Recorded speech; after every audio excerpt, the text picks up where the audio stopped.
Hello, it is Mac here, and today I'm going to be doing a review for the Lowrider DLC in GTA Online. Now, I know this DLC came out quite a while ago, and I didn't actually make a review on it up until now, and that was pretty much just because, right after the Lowrider DLC, I was planning on making a review for it, but then we had the Halloween DLC, then we had Black Ops 3 come out, Fallout 4, Just Cause 3, all these other games come out, and I never actually really got around to actually making the video on the Lowrider DLC, but I still want to make that, just because I really did enjoy the Lowrider DLC, so I'm going to be making it now, just so, you guys can still know my thoughts on the DLC, even though it did come out quite a while ago, and I guess it is technically the most recent DLC, still, unless you count the Halloween DLC, but that wasn't really that big, and all the stuff went away anyways, so I wouldn't really count that as like a big DLC. So this was the last DLC, or last big DLC.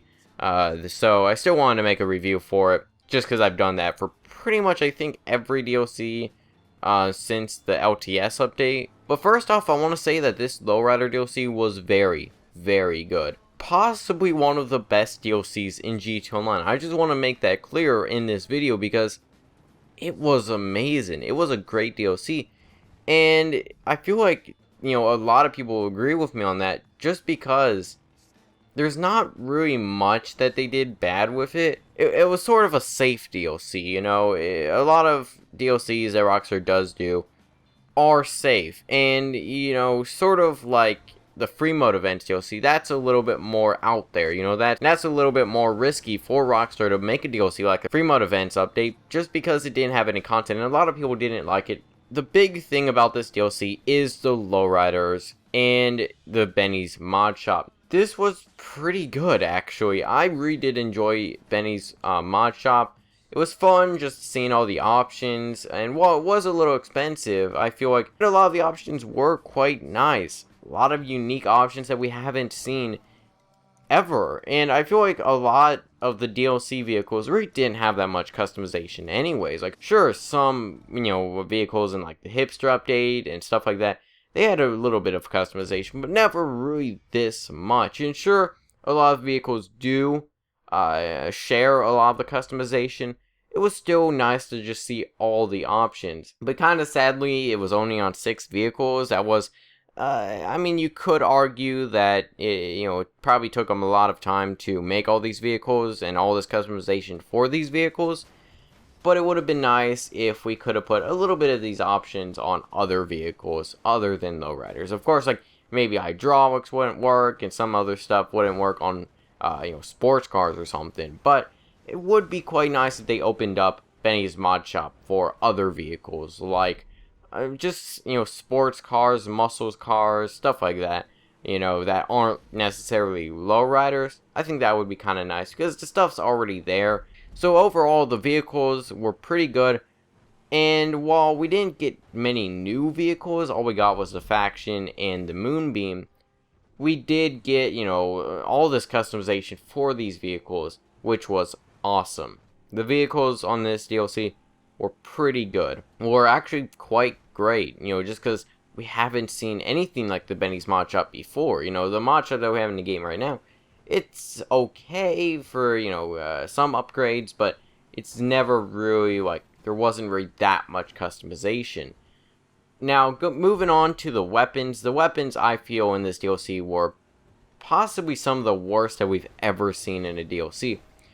And it's not like the machine pistol is a terrible weapon. It's not the worst weapon in the game, but it's so disappointing, at least for me, because I was hoping for a Tech 9 weapon in this game, and they had such a great opportunity, and they missed it. They absolutely just missed one of the greatest opportunities for a balanced weapon class in GTA Online, because right now the AP pistol dominates the micro SMG in pretty much every situation. It has a higher damage, and it has a higher magazine count, and just overall it's much better in a lot of situations. The AP pistol dominates the micro SMG. They had such a great opportunity to put in a new a machine pistol, which is a class that only had 2 weapons, one being dominant, and make it a much more skillful machine pistol compared to the AP pistol, but also make it more powerful. So it would take more skill, and it wouldn't be as easy to use as the AP pistol, but it would also have maybe a higher time to kill, or just overall higher damage. If they wanted to have it with a higher damage and a much slower rate of fire and even a lower magazine count, that would be amazing. If it had like the damage of, say, an advanced rifle, or even higher than that, it could potentially be a very balanced weapon, at least between the AP pistol and the machine pistol. But for some reason they put it in the SMG category, which I don't really understand. They give it such a small magazine count of 12 for a machine pistol, and then 20 with extended mag. I don't know really why, because if that was something that they wanted to balance out the weapon, even if it had a higher magazine count, is still outclassed by the AP pistol, just because the rate of fire is slower. Sure, it has a higher accuracy, and sure, it has a little bit higher damage, but it just doesn't make much sense why they nerf the weapon, even though, compared to the AP pistol, it's still worse. Even if it had the same magazine count as the AP pistol, it'd still be worse. And especially for drive-by shootings, which is where the AP pistol dominates. Because in a drive-by shooting, magazine count and rate of fire dominates. So yeah, the weapon is pretty bad. It's one of the most disappointing weapons in the entire game, because it could have been balanced. It could have been a great weapon. They just missed their opportunity with the weapon. And they even tried to nerf the AP pistol, but they didn't do it in that great of a way. Enough about that, but yeah, the weapons were disappointing. Like, probably the most disappointing weapons I've ever seen for GTA Online. And we have seen some pretty bad weapons in GTA Online, but yeah, this just was bad. Now, the machete is cool. It looks kind of cool, but it's also, at the same time, I mean, it's a melee weapon. It's not very different than, like, the knife or anything like that, or the crowbar or anything like that. So, I mean, it's cool, but really, you're never going to use it. Yeah, weapons, very disappointing. Now, moving on to the clothing, though. The clothing was average. It was an average thing. It wasn't necessarily amazing, just because we've already seen a lot of the stuff that we saw in this. It was okay. It was average, mediocre, I guess. It wasn't really anything amazing, but it does have some pretty cool clothing options and stuff like that, but not really anything that we haven't seen. But another thing is that we got the Lamar missions, which was a pretty pleasant surprise. We didn't really expect that from a Lowrider DLC. It was something that, if you told somebody about a Lowrider DLC and you didn't show them the trailers or anything like that, or show them any of the newswire posts, they probably wouldn't expect it, but it was pretty cool. I enjoyed the Lamar missions. While they weren't the greatest missions in GTA Online, they were quite good, and they do give you a bit of money, and they were sort of like, I guess you could say, cut heist, and they were pretty good. Another thing about the Lamar missions is the soundtrack. I haven't seen anybody talk about the soundtrack for this. The original score for GTA Online isn't that bad. Although, maybe, since I've played this game for so long, and I've put so much time into this game, a lot of the score does get repetitive, since there's not really all that much. It does get quite repetitive, and while it isn't that bad, but to me, I'm kind of bored of that already, so yeah, the soundtrack for this is better than the original score, in my opinion. It's better than the heist music. And it actually, whenever I would start up a Lamar mission, I would actually turn on my music, which I keep off most of all the time, just because I don't want to get copyright, if the radio's playing or something like that. But the soundtrack is just amazing. Like, I absolutely adore the soundtrack for this, and I think Rockstar and whoever actually made the score for this, because I'm not actually sure who, they need to be applauded for this. And I haven't seen really anybody talk about it, but I feel like the original score for these missions are pretty good. And overall, the missions are pretty good, actually. They're kind of a pleasant surprise since we haven't really seen that many missions since the heist update. But yeah, these missions were pretty good. You have a few cutscenes. You have quite good dialogue with them. Also, we had a few other options. We had DLC weapons in the creator. Love that addition.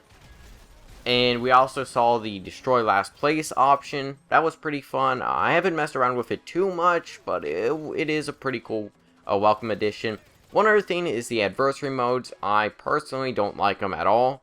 I don't think I'm going to be replaying them that much at all because they just don't stack up to the hunt and pack in the cross the line, or even the run and back game mode or the slasher game. I just don't like these free adversary modes, and maybe they don't appeal to me because they're all pretty oriented with cars and stuff. But one other thing that I don't really understand with this is why do they have to deal with the lowriders? Like, I know they want to tie it into the Lowrider DLC, okay? But lowriders aren't meant for racing, okay? It's just, they're not meant for speed. They're meant for show. So, for some reason, they put lowriders in these adversary modes. I just don't understand that. But overall, the adversary modes were pretty bad, and I honestly don't see myself playing them ever again, because they just weren't that fun for me. But yeah, that was pretty much it for the DLC, and I know I have talked pretty bad about the DLC, you know, in the weapons and in the adversary modes and stuff like that, but this DLC did add a lot of customization to the game that was never seen before. It could be improved, and I feel a lot of things were a little bit disappointing about this DLC, you know, especially like the weapons and the adversary modes and such, but you can't deny the fact that this added a lot of customization to GTA Online, a lot of vehicle customization that was severely lacking, especially in the lowrider category, and also just was fun to just see the options in Benny's Mod Shop. One of the greater DLCs in the game. Honestly, like, even though, like, now I'm thinking about it, a lot of things were kind of just not that great, or just sort of average, there's something about this DLC that was very fun. I just think that Benny's Mod Shop, since it was so new and something so fresh, I think it really just made it an amazing DLC and one of the best that we've ever seen in GTA Online. But let me know your thoughts on this DLC in the comments. Did you enjoy it? Did you not? What were your favorite things about it? What did you dislike? Let me know that in the comments. But hope you enjoy. Feedback is appreciated. I'll see you guys in the next video.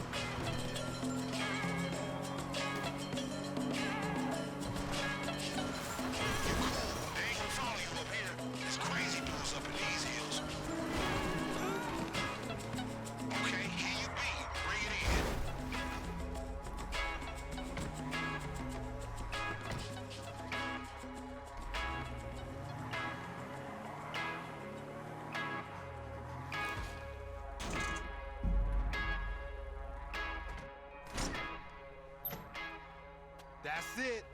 That got us back on track. Check this out, man. We are breaking eggs. We just breaking eggs. We're about to make this great big huge egg thing. That's it. Lots of eggs. Eggs.